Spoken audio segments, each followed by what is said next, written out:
ନୂଆପଡ଼ାରେ ଭାରତୀୟ ଜନତା ପାର୍ଟି ନୂଆ ଇତିହାସ ସୃଷ୍ଟି କରିବ। ନିଶ୍ଚିତ ଭାବରେ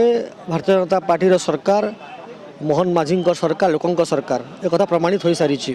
ଲୋକ ଜାଣିଛନ୍ତି ଯେ ଆମେ ଲୋକଙ୍କର ବିକାଶ ପାଇଁ କାମ କରୁଛେ। ସେ କୃଷକର କଥା ହେଉ, 800 ଟଙ୍କା ବୋନସର କଥା, ମାଆମାନଙ୍କ କଥା ହେଉ, ସୁଭଦ୍ରାର କଥା, ଯୁବକମାନଙ୍କର କଥା ହେଉ, ଛାତ୍ରମାନଙ୍କର କଥା ହେଉ, ଗରିବ ଲୋକଙ୍କର କଥା ହେଉ, ସବୁ ପ୍ରକାର ବ୍ୟବସ୍ଥା ଭାରତୀୟ ଜନତା ପାର୍ଟିର ସରକାର ଆଗାମୀ ଦିନରେ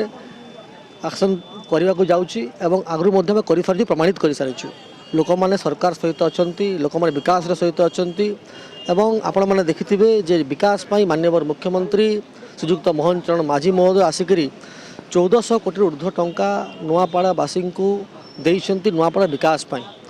ତା ସାଙ୍ଗେ ସାଙ୍ଗେ ପ୍ରଧାନମନ୍ତ୍ରୀ ନରେନ୍ଦ୍ର ମୋଦିଙ୍କର ଉଦ୍ୟମରେ ସାରା ଭାରତବର୍ଷରେ ବିକାଶ ତ ହେଉଛି କିନ୍ତୁ ଓଡ଼ିଶାକୁ ମଧ୍ୟ ସ୍ପେଶାଲ ଫୋକସ୍ କରାଯାଉଛି। କାଲି ଦେଖିଥିବେ ସେମିକଣ୍ଡକ୍ଟର ଇଣ୍ଡଷ୍ଟ୍ରି ଶୁଭ ଉଦ୍ଘାଟନ କାଲି ମଧ୍ୟ ହୋଇଛି। ସେହିଭଳି ଭାବରେ ପ୍ରତ୍ୟେକ କ୍ଷେତ୍ରରେ କିଭଳି ଭାବରେ କେନ୍ଦ୍ର ସରକାର ଯୋଜନା ହେଉ ଗରିବ ଲୋକଙ୍କ ପାଖରେ ପହଞ୍ଚିବ, ରାଜ୍ୟ ସରକାର ଯୋଜନା ହେଉ ତଳ ସ୍ତରକୁ ପହଞ୍ଚିବ, ତା ପାଇଁ ଆମେ ଚିନ୍ତା କରୁଛୁ। ସେଥିପାଇଁ ମୁଁ ସମସ୍ତଙ୍କୁ ଆପଣଙ୍କ ଜରିଆରେ ଅନୁରୋଧ କରୁଛି ଯେ ଭାରତୀୟ ଜନତା ପ୍ରାର୍ଥୀ ହୋଇଛନ୍ତି ଜୟ ରାଜୁ ଭାଇ ଢୋଲକିଆଙ୍କୁ ପଦ୍ମଚିହ୍ନରେ ଭୋଟ ଦେଇ ଜୟଯୁକ୍ତ କରାନ୍ତୁ ଏବଂ ଆମେ ନୂଆପଡ଼ାର ବିକାଶ କରିବା ପାଇଁ ପ୍ରତିଶ୍ରୁତିବଦ୍ଧ ଏବଂ ନିଶ୍ଚିତ ଭାବରେ ମୋର ପୂର୍ଣ୍ଣ ବିଶ୍ୱାସ ଅଛି ଯେ ଜୟ ଢୋଲକିଆ ଭାଇ ବିଧାନସଭାକୁ ଆସି ନୂଆପଡ଼ାର ଉତ୍ଥାନ ପାଇଁ ତାଙ୍କର ବିଷୟ ରଖିବେ, ଯୋଜନାବଦ୍ଧ ଭାବରେ କାମ କରିବେ ଏବଂ ନୂଆପଡ଼ାକୁ ଯେଉଁମାନେ କହୁଛନ୍ତି ଯେ ନୂଆପଡ଼ା ଜିଲ୍ଲାର ବିକାଶ ଦରକାର, ନୂଆପଡ଼ା ଜିଲ୍ଲା ନିଶ୍ଚିତ ଭାବରେ ଓଡ଼ିଶାର ପ୍ରବେଶ ପଥ ହେବ, ଓଡ଼ିଶାର ବିକଶିତ ଜିଲ୍ଲା ହେବ। एकथा को लेकर आम प्रचार मैदान को ओह्लैचु। लोकंर विश्वास अच्छी विपुल मात्रा भोट्रे भारतीय जनता पार्टी जययुक्त कर।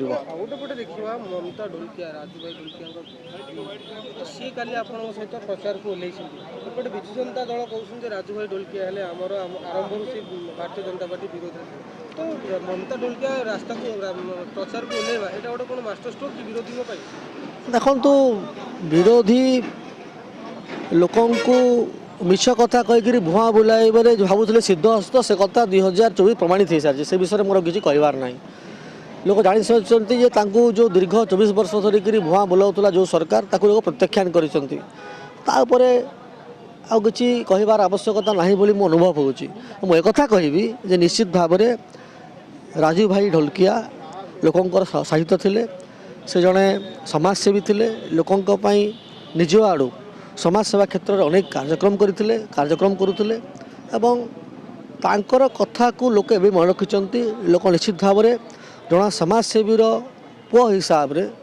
जय ढोलकिया भाई को जययुक्त करेंगे से भी समाज सेवार अग्रणी हे बोलिक विभिन्न कथा विभिन्न गणमाध्यम आपण को बापा पथ प्रदर्शन कर नुआपड़ा विकास से कम करेंगे एक कथा से कही सारी लड़ाई भितर देखा भोटर साइलेंट रोचे लड़ाई लड़ाई भितर भारतीय जनता पार्टी जीतिकी आसब एवं भारतीय जनता पार्टी विपुल मात्रा भोट जीतब एवं कांग्रेस एवं बीजेडी 2 नंबर पोजिशन लड़ाई कर शिक्षण कही सारी एक कथा को दोहराऊँ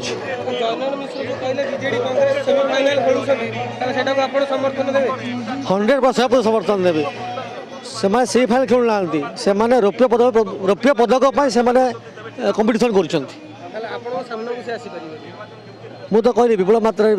जययुक्त करूँ निर्वाचन एक तरफा हे।